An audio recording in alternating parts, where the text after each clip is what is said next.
It's recording. Thank you very much, Rabbi Pinchas. Shalom lekulam. Chaverim, Chavrotot. I wanted to believe that we are well. Baruch Hashem, from Yerushalayim, we are well. Baruch Hashem. We received rain. And yeah, it's one of the three keys that Akadosh Baruch Hu did not give it to anybody to control. Rabbi Akiva of Botzina Kadisha is carrying his limud on this very topic in the Masechet Ta'anit. Baruch Hashem, that Hashem continues to bless us with rain. It's a tradition of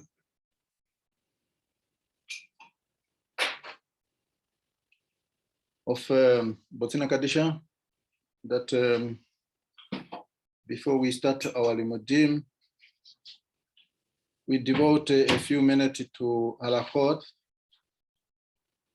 according to Ben Ish Chai. As I always indicate, this one is as I always emphasize,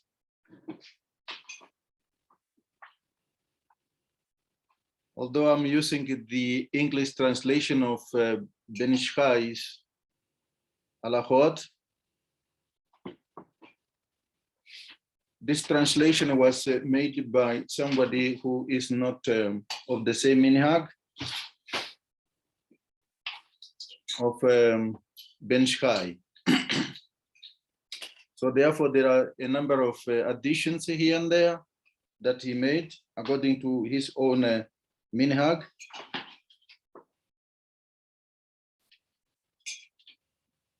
So you must have also French translation.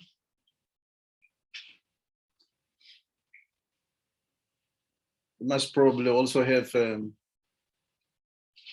Hebrew. Follow in the language that you are comfortable with, but I encourage that we learn Hebrew to the best of our ability, because you will not be able to understand truly the inner meaning of this halachot and the other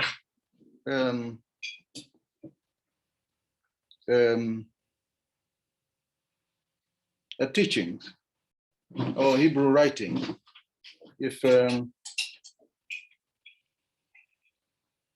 you depend on translations. Last week this week, we have dealt with halakha 18.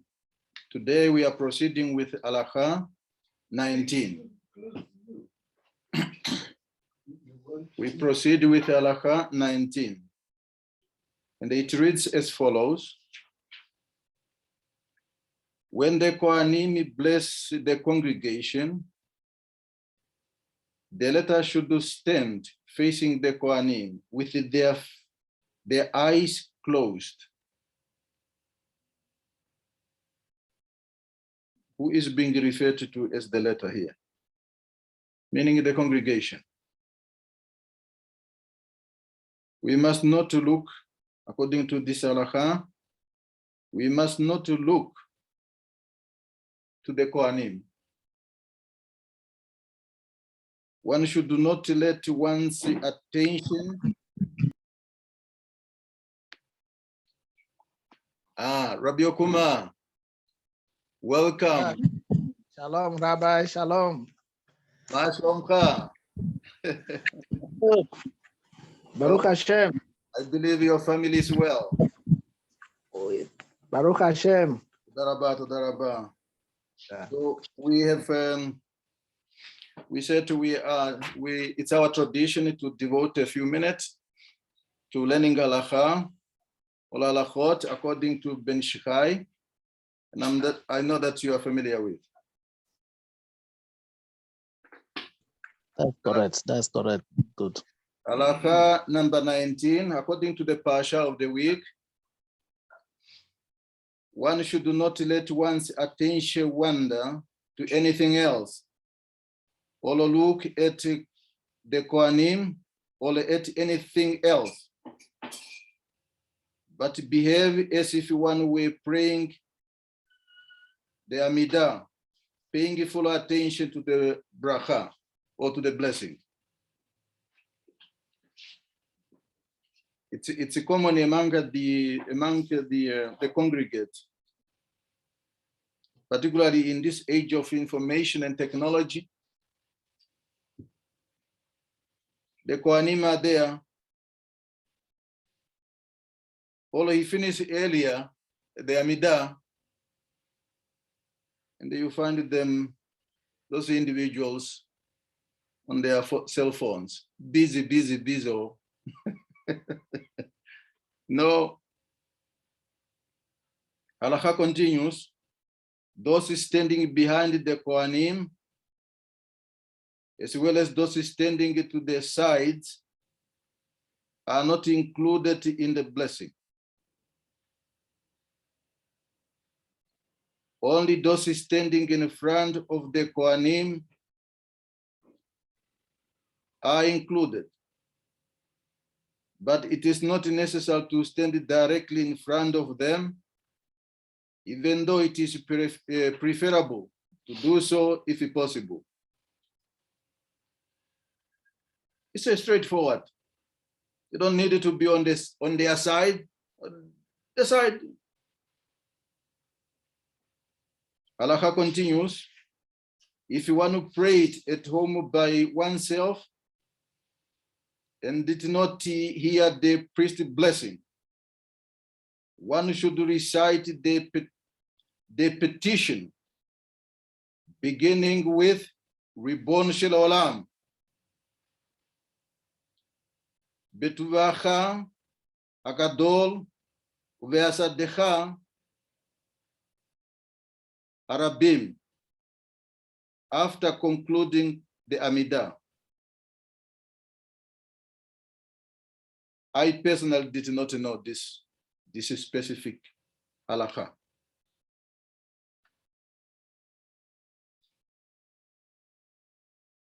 Baruch Hashem. Just like Rabbi Pinchas used to say, call the rabbi does not mean you know everything.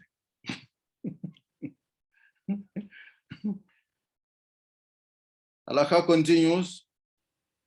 If one had a bad dream and he is afraid of its implications, one should recite 3 times the petition, Alam Tava Chatzai, while the Kohanim are reciting the priest's blessing. And one should finish it at the same time as the Kohanim conclude the blessing, in order that the congregation's Amen responsibly refer to one's prayer as well. I was exact on this particular halakha. Do you know what it means? We know.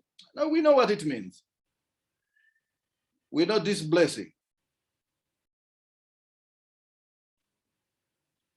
If you want, halakha continues. if one enters the synagogue to look for something, or just happens to be passing by, and they hear the Kohanim reciting the Kohanim blessing, one should remain in the synagogue until they have finished.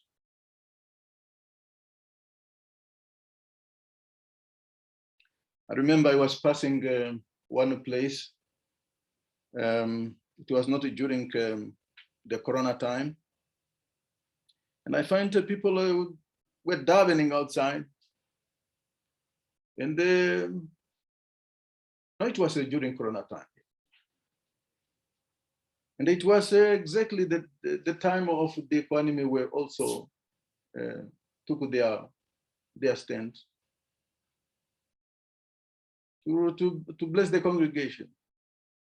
I stood there, but I remember so well that in front of me there were some young people. They just passed by. And behind me there were some. They just passed by. I stood there and I waited until the Kohanim finished their blessings. And I continued with my journey.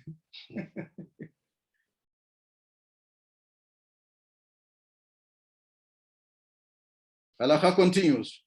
A Kohen who has already recited the priest or the Kohanim blessing may recite it a second time that same day. If he enters another synagogue where the congregation has not yet reached that point in prayers. It's straightforward.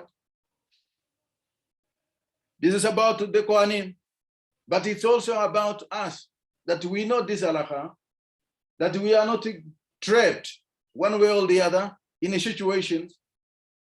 We know exactly why. I mentioned this week or probably last week that,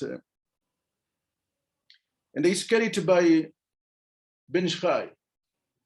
Know what is the next bracha. When you are in the Amidah, know what is the next bracha to be,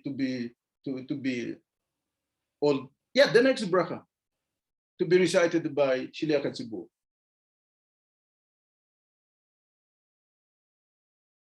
In the same way, we should be able to know this halakha, although we are not Kohanim, okay, we are not Kohanim. If you are not a Kohen, you must know this halakha, so that you should be able to have an understanding and distinguish and demarcate that no, this is not according to halakha, or this is halakha, this is not according to halakha. We should be able to know. A soldier must be able to know all the tactics.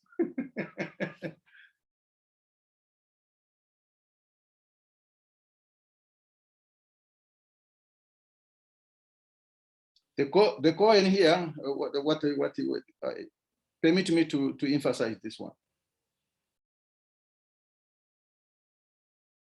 It says here, if the Kohen has in one Beit Knesset has given it, he's all fulfilled his obligation, and then he goes to another, and then he finds that, well, the Kohanim of that Beit Knesset are about to take their podium, and well, he's one of them. He can also do it. He can still do it. Or it may be that at that Beit Knesset there is no Kohen at all, and the Kohen are required. What can he do? So he must. He must. I don't want to go beyond but I still have got time. Halakha number 20, all kaf. I encourage people to speak Hebrew. I keep on forgetting. Halakha kaf. If a Kohen has not yet prayed and arrives in a synagogue to find the congregation in the middle of prayer, he may delay his prayers in order to be able to recite the Kohanim blessing. If there will still be sufficient time afterward left to pray. However, if he was instructed to go up to the platform to recite the blessing, he must do so, even if it will be too late to pray afterward. Since reciting the Kohanim brachot takes precedency over prayer, because it is a mitzvah deraita, while prayer is a mitzvah derabanan. There is no discussion here. There's no bargaining. This is the Kohanim responsibility.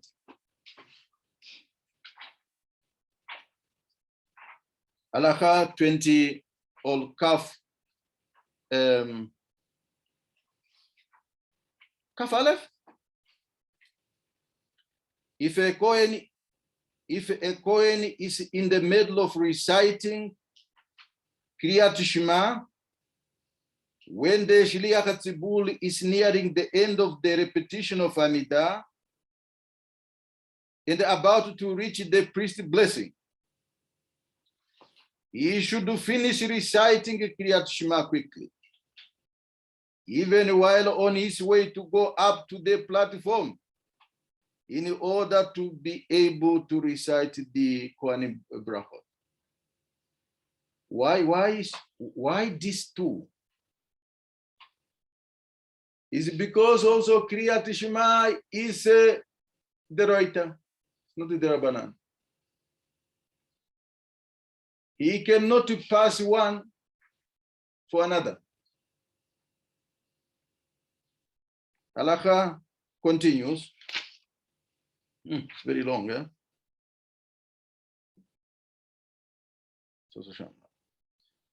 The Kohen, if the Kohen noticed that the Shliach HaTzibur will shortly reach the priest's blessing, while he himself is still reciting Brikat Kriyat Shema,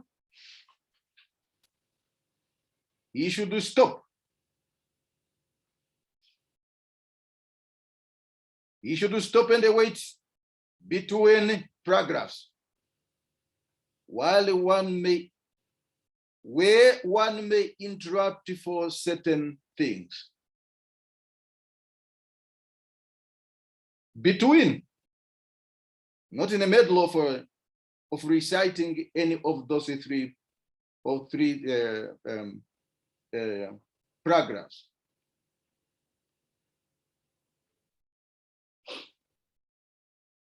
And recite Kriyat Shema after reciting a priestly blessing.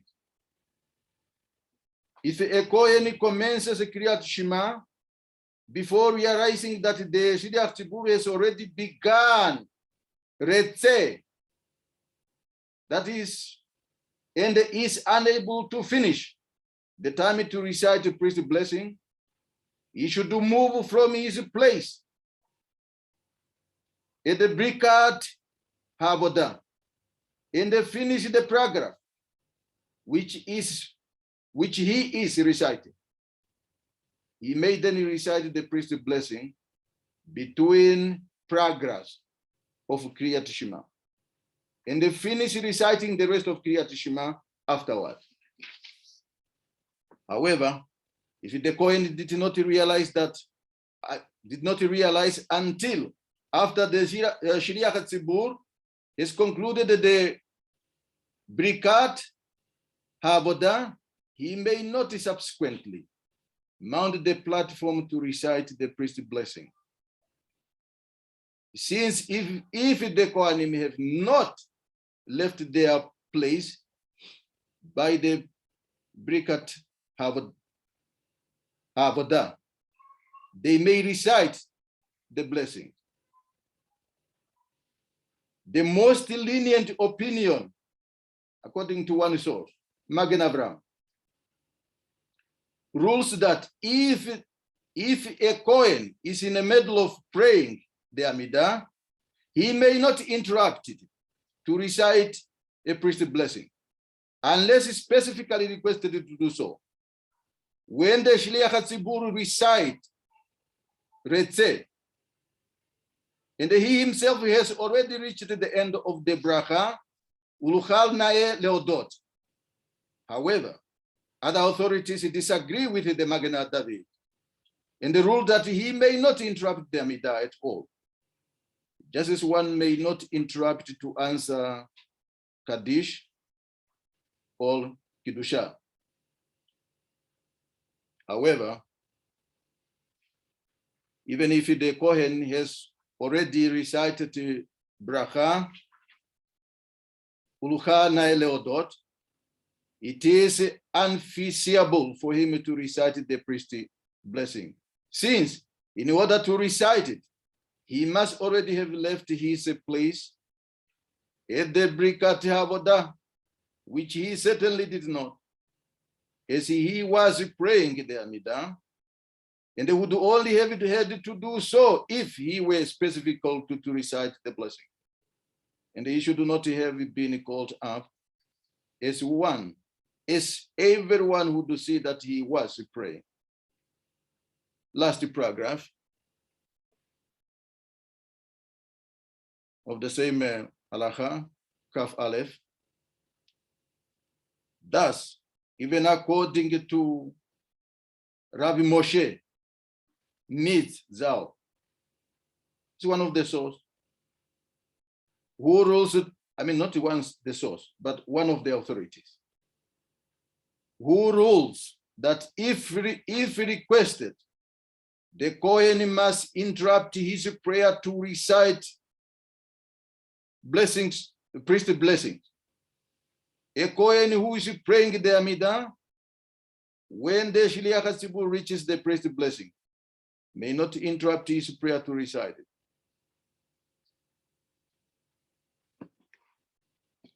Haverim, this is the halacha.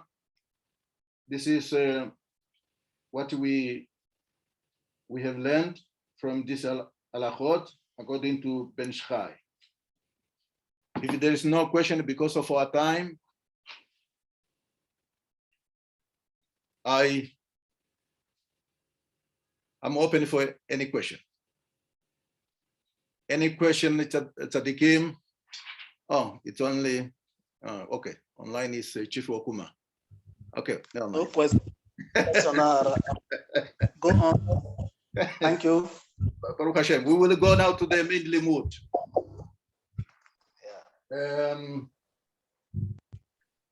Our main limud, as we have indicated yesterday,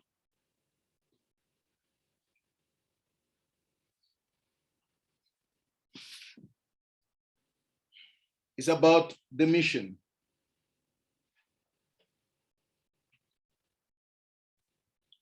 In Hebrew, and the Baruch Hashem, for the help I got from Rabbi Pinchas,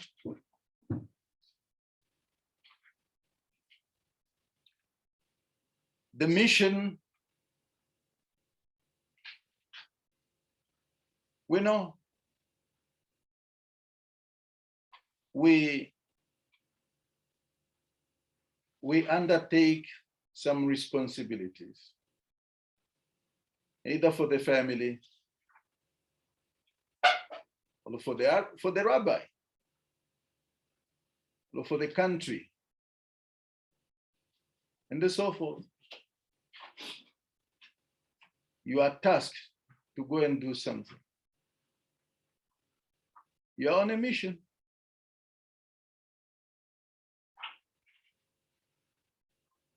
And the mission in Hebrew is Shlikhut.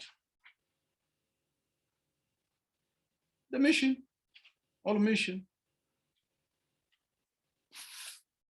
The mission is a very wide concept. A very, very, very wide concept. Because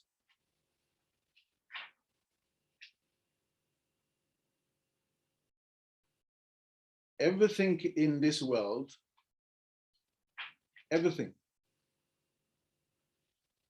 Some of the things we do see with naked eyes, some we do not see. Very tiny things to see with naked eyes. They were created for a purpose, to fulfill a certain mission, even if we do not understand. Even its stupidity has got also its own mission. A story was even told, David Yamelech asking Akadosh Baruch Hu, what is the purpose of stupidity? The Akadosh Baruch Hu, according to that midrash, I just forgot exactly where, Akadosh Baruch Hu said, David, one day you will appreciate why I have created stupidity. And what happened? A few years later, was he not running from people who wanted to kill him? King Shaul. Where did he went to? If I'm not mistaken, he went to the land of the Philistines.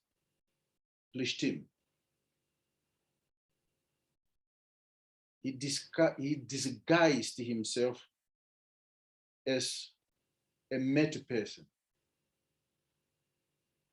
to the point that when the king of that area and that nation saw him, because it was reported to him that the man is considered as, regarded and considered as a king, is here. The king of that area, that nation saw him and said, oh, look, the king cannot be like this. Ooh. So everything has got a purpose in this world. In a religious, which I call also kind of ignorancy, they talk about devil, devil, devil. Devil is a liar. Devil is everywhere. The devil is a liar. Who are they really referring to? But yet, these are the very same people who read this book that I'm going to start with, the book of Yeshayahu. In Yeshayahu, chapter 45, and I wanted to believe is Pasuk Zayin. Chapter of Perek Memhe, Pasuk Zayin. For the benefit of those who are not familiar with Hebrew, I'm referring to Yeshayahu. Isaiah is the English used to call. Yeshi, in Hebrew is Yeshayahu. Yeshayahu. Sorry, I know it when I read it in to pronounce it. Yeah. 45, verse 7. Rabbi Eliezer, do you mind to read it for us? I just wanted to know, because in many translations, because Christianity have ruled the world, and most of our books were printed by them, by their houses, they took things that are not to their liking. Yes, can you read it for us, please? I am the one who forms light and creates darkness, who makes peace and creates evil. I am Hashem, maker of all these. Yes, it's a sounded the same. Though not exactly, but you the same. Yes. I create what? Darkness. I formed light.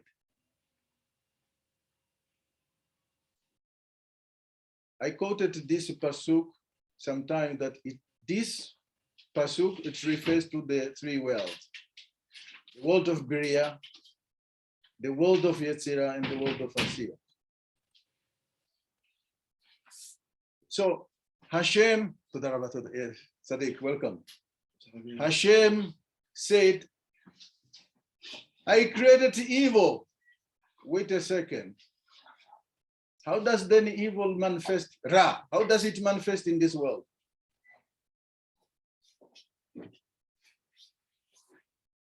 Certainly, even what people in a religion called devil, Satan, whatever, is in the hand of Akadosh Baruch Hu.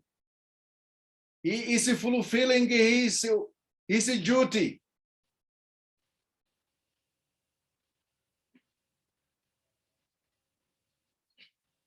In a passing.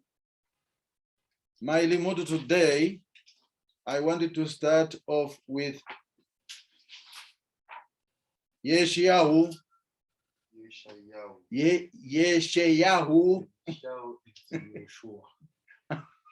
Yeah, Ken, yes. Baruch Hashem. My rabbi just corrected me. The muscles of my tongue. Sometimes they are failing me. Kaf bet. Perek Kaf bet. Chapter. And for those who are not familiar with Hebrew, you call him Isaiah. Yes, please, Rabbi. Thank you very much. 22 and the verse 13.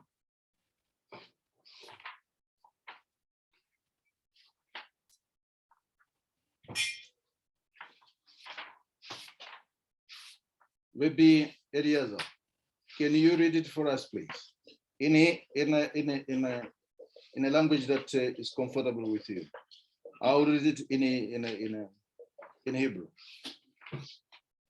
Yet behold, there is joy and gladness, slaying of cattle and slaughtering of sheep, eating meat and drinking wine, saying, eat and drink, for tomorrow we die.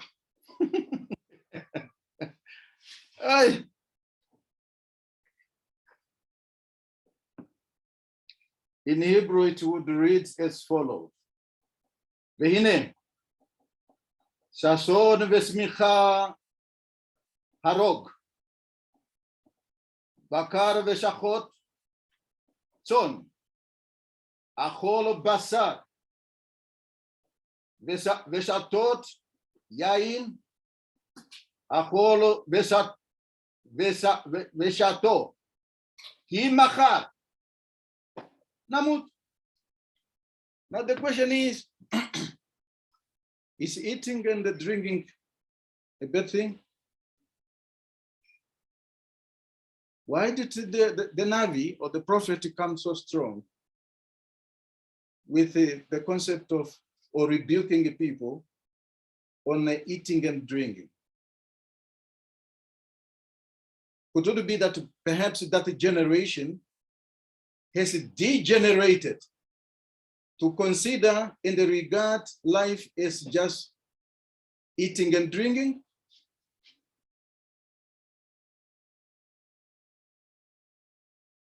Certainly, this I have also heard from my Rabbi Pinchas.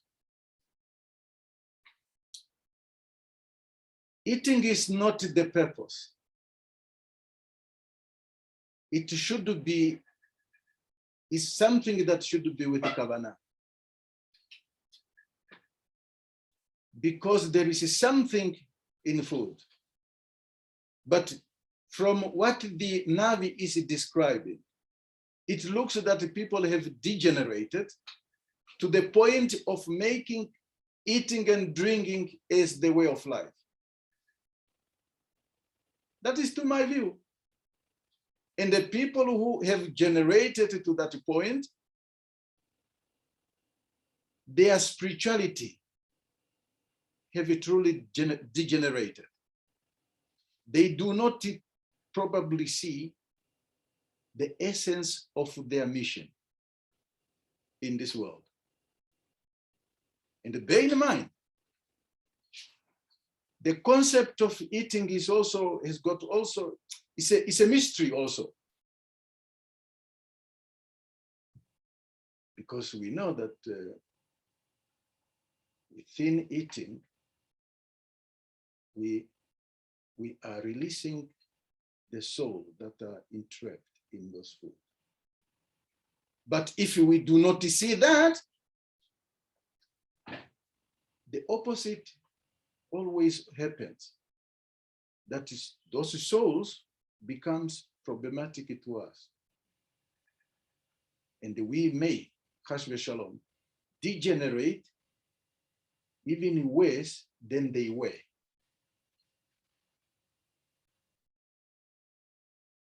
So friend, if we take like the Greeks used to say, Yavan, have got a philosophy. Eat. This is life. Enjoy. Let's kill it.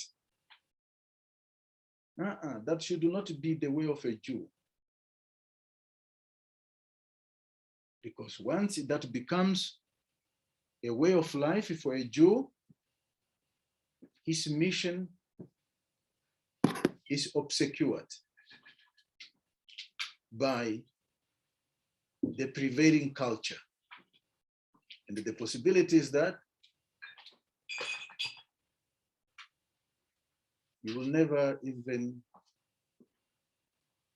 discover and realize your mission. Let's go to the word mission. Earlier on, I said, the mission is a very wide concept. Why is it a wide concept? Because for a Jew, like Rabbi Pinchas said at one point in time, we are ambassador of Hashem in this world. Yes, the light to the other nations. Yes, the nation needs to crown us. Yes, if we are up to that call.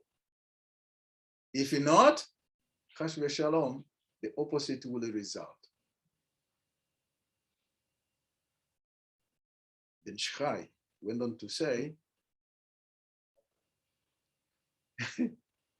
the otiot, meaning the letters of the Torah, are the pipes to bring the Shefa to this world. The Midrash Rabbah that we have, I believe you did not get rid of the pages that were sent through the group. Every Jew is a letter in the Torah. So in other words, your mission is not mine. On an individual basis, on a prat, your mission is not mine. At a club, yes.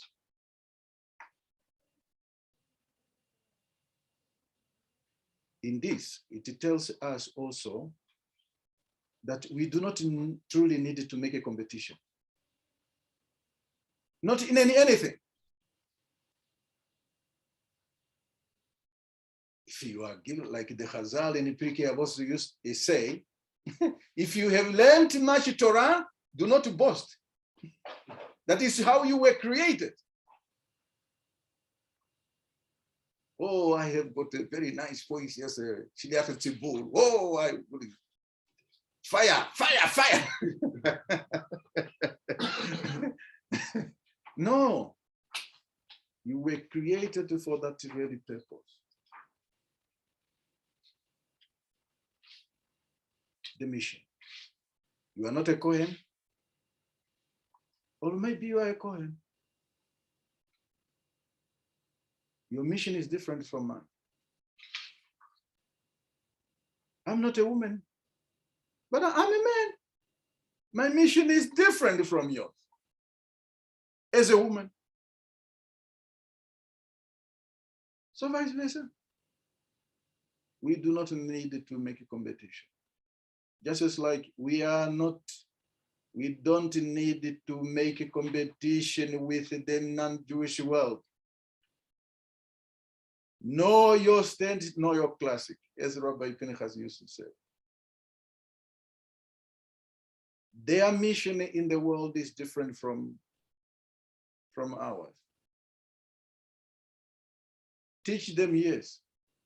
Like in Masechet Avodah Zarah. A Jew is not allowed to go to the court of non-Jew. But the opposite is true. They are obligated, if I may use that word, to come. Why? Because we represent Kedusha.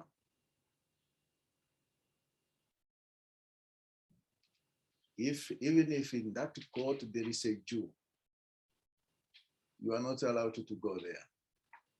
So now, let's go to Bereshit chapter. Is there any question to what was said? Any opinion to what was said? Rabbi Pinchas, you wanted to give us something? Oh. Oh. My rabbi said he is preparing for his limud. Let's go to the very same pasuk that I have left my chavruta with yesterday.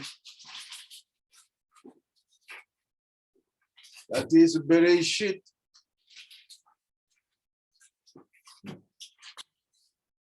Mem Gimel.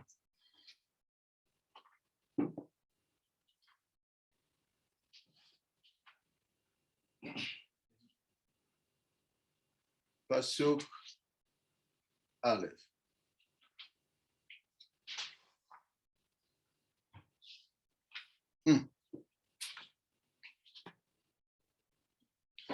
Rabbi Eri, do you mind to read it for us in the language that is comfortable with you, or you are comfortable with?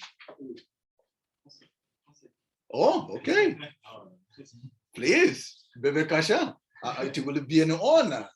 Well, I have got a French-speaking, one of the French-speaking Rabbanim.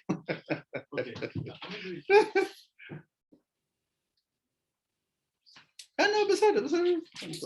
תודה רבה.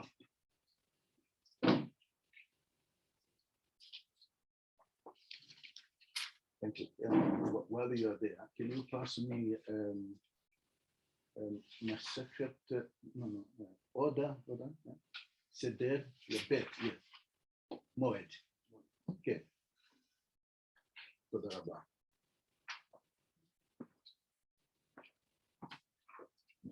I got it wrong.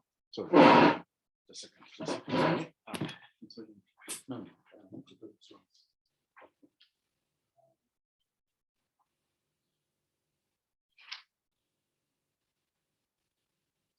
I'm looking for. Oh, yeah.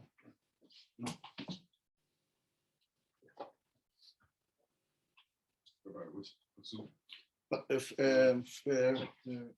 Chapter 43, verse 1. Yes. So I read in French. Yes, please do. La famine était sévère dans le pays. Is this yeah? That was the pasuk one. I would love to read it to learn the French, but so, what does it say in Hebrew or English?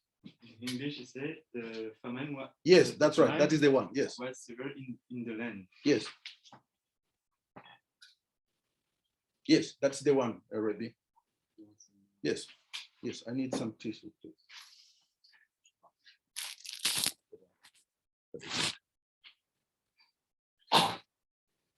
Yes.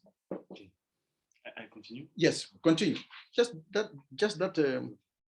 Quand ils eurent achevé de manger les provisions qu'ils avaient apportées d'Égypte, leurs frères leur dirent, retournez, achetez-nous un peu de nourriture. So in English. Yes. When they had finished eating the provisions which they had brought from Egypt, their father said to them, go back, buy us some food. Very good. Okay. It says, go and buy some food.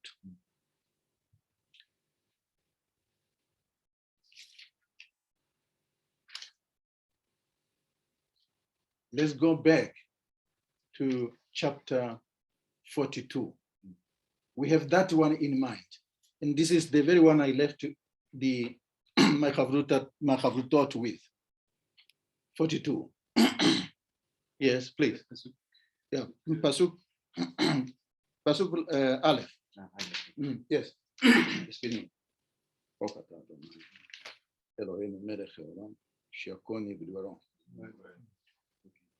In French, Yaakov perçut qu'il y avait des provisions en Égypte et Yaakov dit à ses fils, pourquoi vous faire remarquer?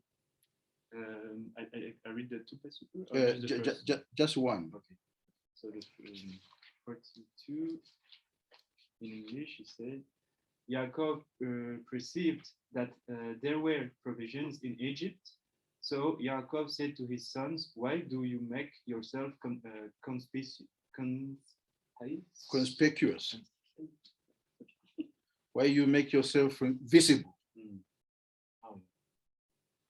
I read it in Hebrew. Vayare Yaakov ki yesh shever. Please underline that word. Shever. B'Mitzrayim. Vayomer Yaakov levanav. Lama. Titira'u.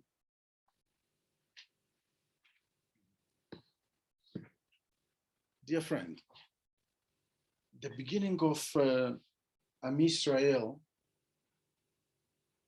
is Yaakov. He's the father of the 12th tribe. Right? He sent his sons to Mitzrayim. According to the English version, it says provisions. But what is provision in Hebrew?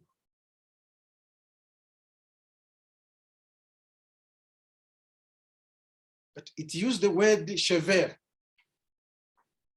For those who have been in a train of Botina Kadisha, what is the shever? What does it remind us of?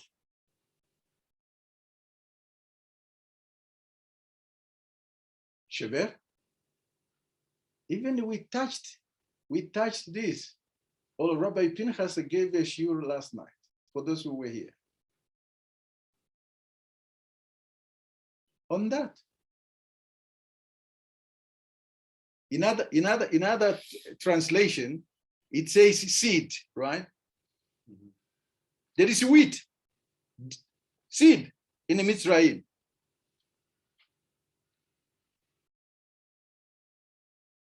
Is a shever seed?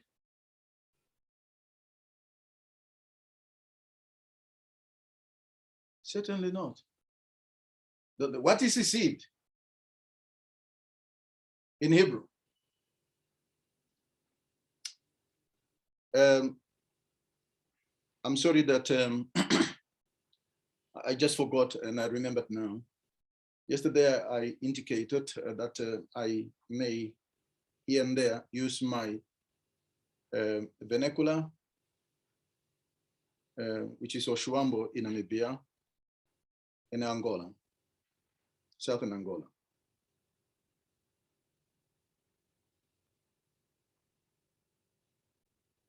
We do not see seed being mentioned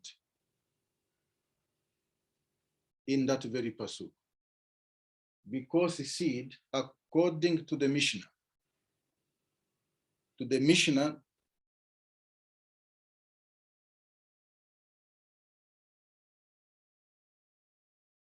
one of the six order Sederim of the Mishnah, the first one is called Zeraim. Zeraim. So you could see there, Tzadikim, Zeraim, the first order of the Mishnah. We have learned the Mishnah is in 6 orders. The first order is called Zeraim. This is, it refers to as a seed, and we have learned in depth. Rabbi Pinchas gave us the shiur on what is really meant by the word Zeraim, Zera. But we don't see Zera being mentioned there,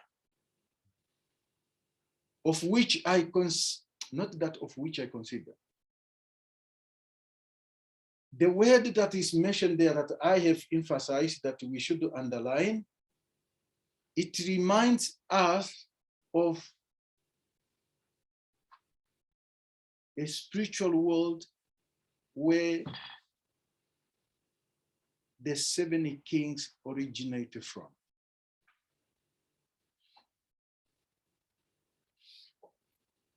How did the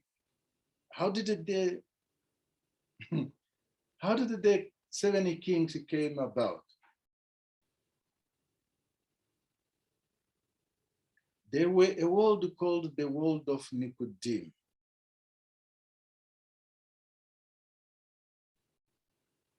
And that world shattered. That's why it became the world of Nicodim.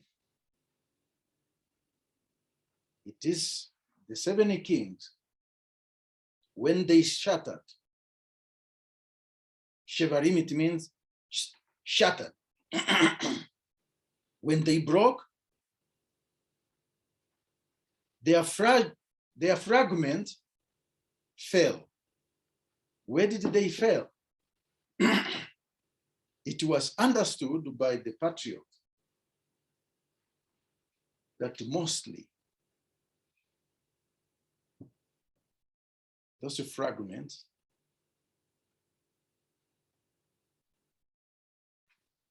fell in Mitzrayim.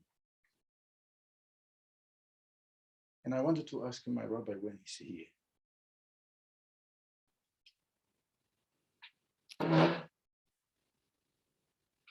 When I look at the name, when I look at what we have put for ourselves, that is from Tehillim, it says, Nafal ot, or Nafla ot, Be'eret Cham. The land of Mitzrayim, Egypt, is the most land that is being referred to as the land of Ham.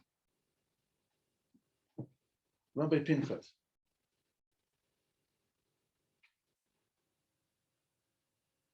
Shevarim. And the fall of, they call it a wonder. Why Mitzrayim? Why Shevarim is associated with Mitzrayim?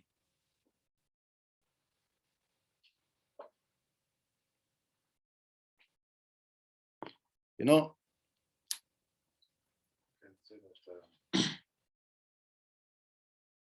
Shvarim, they are kind of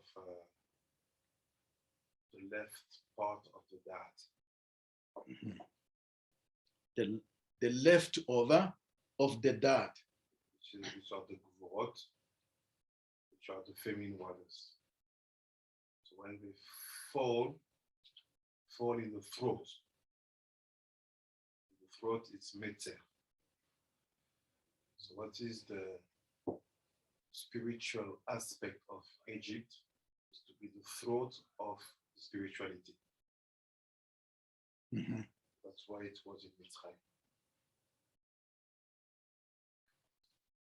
Ariya Kadosh, in one of the, I think it's a Sefer Gilgulim,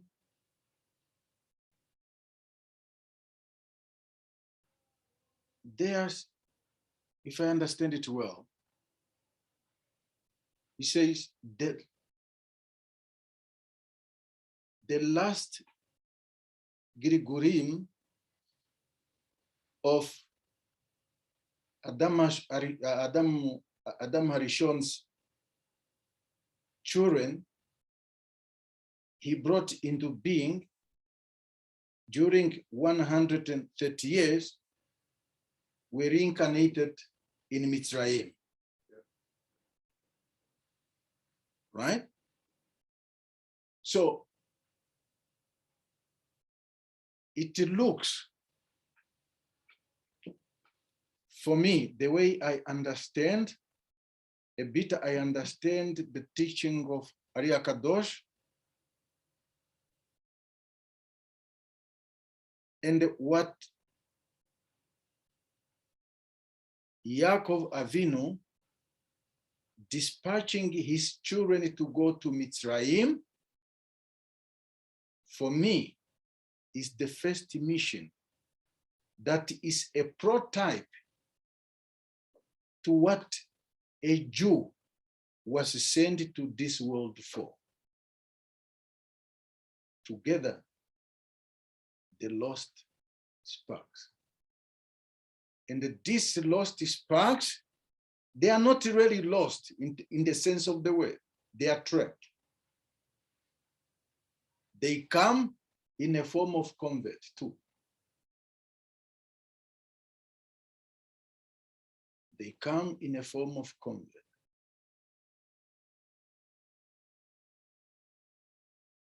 What is your mission? You may have been converted. What is your mission now? Is it to engage yourself like some other Jews? When you find them, when you find some of us, not them, but when you find some of us, I'm too comfortable with my job, my, my lifestyle, and I forget Torah. Not forgetting Torah completely, because it says,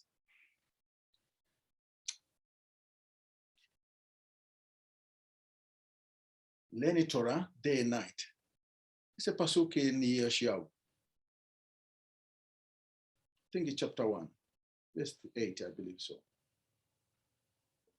But if you are engaged in the culture of the other nations, are you not in the same shoes as those the prophet is rebuking the generation of his time?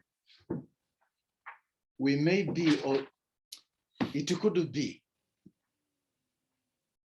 Best of Hashem, because of time, and I don't want it to take my rabbi's time like the other time.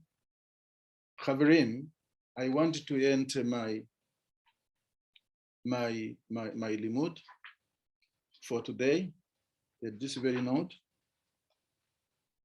Best of Hashem, we will pick it up next time the same subject, the mission of a Jew. We will narrow it on an individual basis, on a daily basis, because those, they fall in knowledge. that is trapped there, it's our also mission to elevate. It's an individual and it's collective. Is there any question? If there is no any question, I presume that, or I assume that, well, everything is clear. Thank you very much for having given me a space to share with you. And the best of Hashem, we will continue. Om Yom Rishon, best of Hashem. Thank you very much. And Shavua, no. Shabbat Shalom. Baruch Adonai Leolam, Amen ve'Amen.